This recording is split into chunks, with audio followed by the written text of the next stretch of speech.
I get to travel the country delivering training to practice leaders like you. And without a doubt, one of the people management problems I hear about the most is call-offs. You and I both know that when your clinic is short-staffed, patients wait longer, doctors get cranky, and staff gets snippy. Nobody ends up having a good day. But if you scour the internet looking for help on how to cut down on call-offs, everything you'll find is about process or policy. What about figuring out how to get team members to hesitate, to see calling off as a last resort?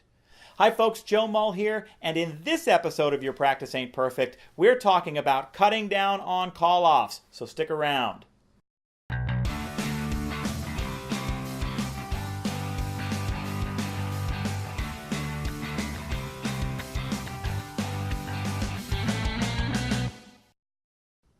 Look, call-offs are going to happen. People get sick, and so do their kids. Or their basement floods and they need to wait for an emergency plumber.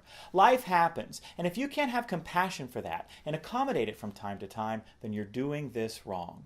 But if your team is abusing the privilege, or you have some habitual offenders on your hands, then I've got 3 strategies for cutting down on call-offs in your clinic.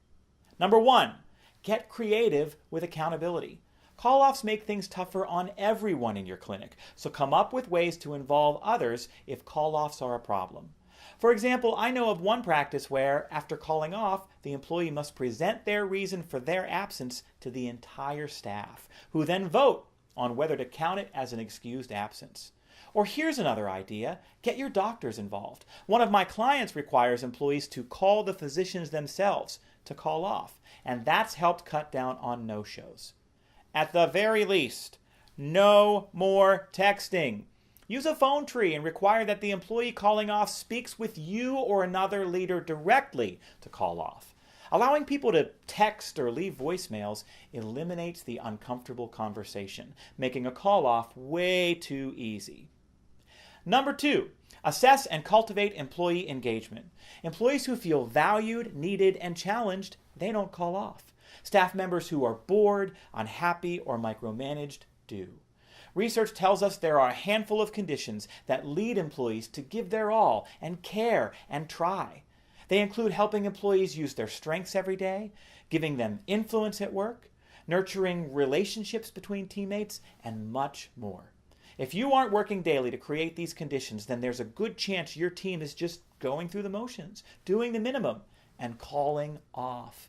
If you want help in this area, you can get tons of tactics, activities, and engagement strategies in my book, Cure for the Common Leader, What Physicians and Managers Must Do to Engage and Inspire Healthcare Teams, which is available on Amazon. Last but not least, campaign for a call-off cut-down. Start talking with your team regularly about cutting down on call-offs and frequently highlight all the ways doing so benefits them. Do this often, and along the way, get creative and make it fun. Try picking a magic number of call-offs per month and challenge the whole team to collectively stay under that number. Keep a running tally posted in the break room next to a picture of a sign announcing a staff lunch or some other prize for meeting the challenge. Team members will start holding each other accountable and taking ownership of keeping those call-offs to a minimum.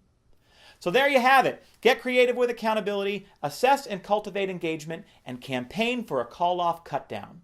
If you like this video or you have more to add on the subject, then leave a comment below in the comments box. And if you want to get new episodes of Your Practice Ain't Perfect delivered right to your email inbox, then go to www.joemull.com and subscribe to my email newsletter. Take care of yourself out there, and I'll see you next time.